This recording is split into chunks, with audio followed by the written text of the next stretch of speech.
Guys, അപ്പോൾ നമുക്കിന്ന് lunch ഉണ്ടാക്കില്ല, നമുക്കൊരു മഷ്റൂം ബിരിയാണി പെട്ടെന്ന് ഉണ്ടാക്കാം കേട്ടോ.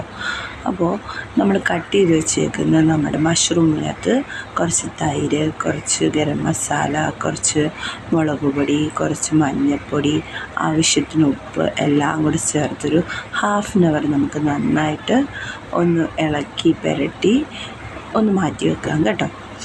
അപ്പോൾ നമ്മൾ പെട്ടെന്നൊക്കെ നമുക്ക് ഉണ്ടാക്കാൻ പറ്റിയ നല്ലൊരു ഐറ്റമാണ് കേട്ടോ. അത് നമുക്ക് മടി പിടിച്ചിരിക്കുന്ന ദിവസങ്ങൾക്ക് ഉണ്ടാക്കാൻ പറ്റിയ നല്ലൊരു ഐറ്റമാണ്. അപ്പോൾ ചട്ടിക്കകത്ത് കുറച്ച് എണ്ണ ഒഴിച്ചിട്ട് നമ്മുടെ സ്പൈസസ് ആയിട്ടുള്ള സ്റ്റാറും പട്ടയും അങ്ങനെയൊക്കെ ഉള്ള ഐറ്റംസുകൾ ചേർത്ത് നമുക്ക് ചെറുതായിട്ടൊന്ന് ചൂടായി വരുമ്പോഴത്തേനും ഒരു 1-2 സവാള ചെറുതായിട്ടൊന്ന് വാട്ടിയെടുക്കാം. ചെറുതായിട്ട് വാട്ടിയെടുത്താൽ മാത്രം മതി, ഒരുപാടൊന്നും മുരിച്ചൊന്നും എടുക്കണ്ട. ചെറുതായിട്ട് വാട്ടിയെടുത്താൽ നന്നായിട്ടൊന്ന് വാട്ടിയെടുക്കുക. അതിനകത്ത് നമുക്ക് 2 പച്ചമുളക് കൂടെ ഇട്ട് നന്നായിട്ടൊന്ന് അതിൻ്റെ ഒരു പച്ചമണം മാറിയിട്ട് ഇത് ചൂടാറി നമുക്ക് മിക്സിക്കകത്ത് നമ്മുടെ മല്ലിയിലയും പുതിനയും കുറച്ച് ഇഞ്ചി വെളുത്തുള്ളി എല്ലാം കൂടി ഇട്ട് ജസ്റ്റ് ഒന്ന് നന്നായിട്ടൊരു പേസ്റ്റാക്കി എടുക്കാം.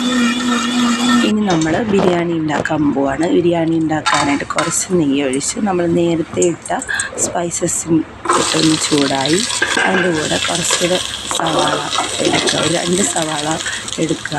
അത് നന്നായിട്ടൊന്ന് ഇളക്കി നല്ല ഇതായിട്ട് എടുക്കുക. ഞാനിത് നമ്മുടെ നിത്യ മേനോൻ്റെ ഇൻസ്പയർഡ് ആയിട്ടുള്ള ബിരിയാണിയാണ് കേട്ടോ. ഇത് പുള്ളിക്കാരി ചെയ്യുന്ന കണ്ടിട്ട് ഞാൻ ചെയ്ത് നോക്കിയതാണ്. നല്ല രുചിയായിരുന്നു. നമുക്ക് ലേസി ഡേയ്സിലൊക്കെ കുട്ടികൾക്കായാലും നമുക്കായാലും പെട്ടെന്ന് ഉണ്ടാക്കാൻ പറ്റിയൊരു ഐറ്റമാണ്. അപ്പോൾ ഇത് ജസ്റ്റ് ഒന്ന് വാടി വരുമ്പോഴത്തേനും നമുക്ക് കുറച്ച് ഇഞ്ചിയും വെളുത്തുള്ളിയും ചേർത്ത് അതൊന്ന് ജസ്റ്റ് ഒന്ന് വാട്ടിയെടുക്കാം. അതിൻ്റെ ഒരു പച്ചമണം മാറുമ്പോഴത്തേനും നമുക്ക് നമ്മൾ നേരത്തെ അരച്ച് വെച്ചേക്കുന്ന നമ്മുടെ പേസ്റ്റ് നമ്മൾ എല്ലാം കൂടി ഇട്ട് അരച്ച് വെച്ച പേസ്റ്റ് നമുക്ക് ഇട്ട് കൊടുക്കാം.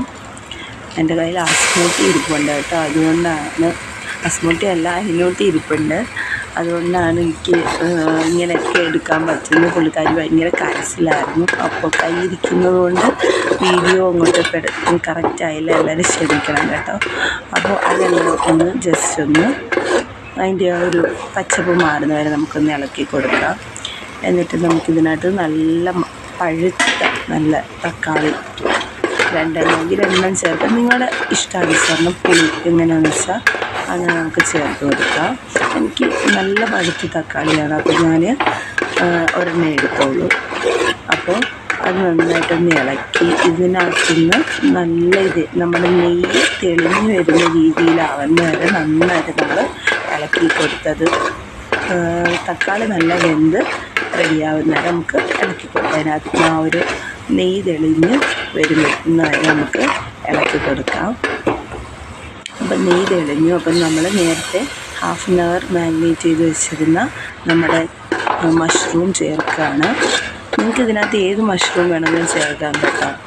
മഷ്റൂം എന്ന് മാത്രമേ ഉള്ളൂ, ഏത് മഷ്റൂം വേണമെങ്കിലും ചേർക്കാം. എനിക്ക് സ്മാർട്ടി ബട്ടർ മഷ്റൂം കിട്ടിയത് കൊണ്ടാണ് ഞാൻ ഇത് തന്നെ എടുക്കുന്നത്. അപ്പോൾ അത് നന്നായിട്ടൊന്ന് ഇളക്കിയതിന് ശേഷം നമ്മൾ വെള്ളം എടുക്കുകയാണ്. അപ്പം ഞാൻ 2 ഗ്ലാസ് അരിക്ക് 4 ഗ്ലാസ് വെള്ളമാണ് ഇവിടെ എടുത്തേക്കുന്നത്. പിന്നെ അരിയും ചേർത്ത് നന്നായിട്ട് നമ്മൾ വേവിച്ചെടുക്കുക, ദം ചെയ്ത് നല്ല വേവിച്ചെടുക്കുക. നല്ല സൂപ്പർ ബിരിയാണി ആയിരുന്നു, നല്ല ടേസ്റ്റ് ഉണ്ടായിരുന്നു. നമ്മൾക്ക് സൈഡ് ഡിഷായിട്ട് വേറെ ഒന്നും വേണ്ട, എന്നാലും ഞാൻ പിന്നെ സാലഡാണ് യൂസ് ചെയ്തത്. ഓക്കെ.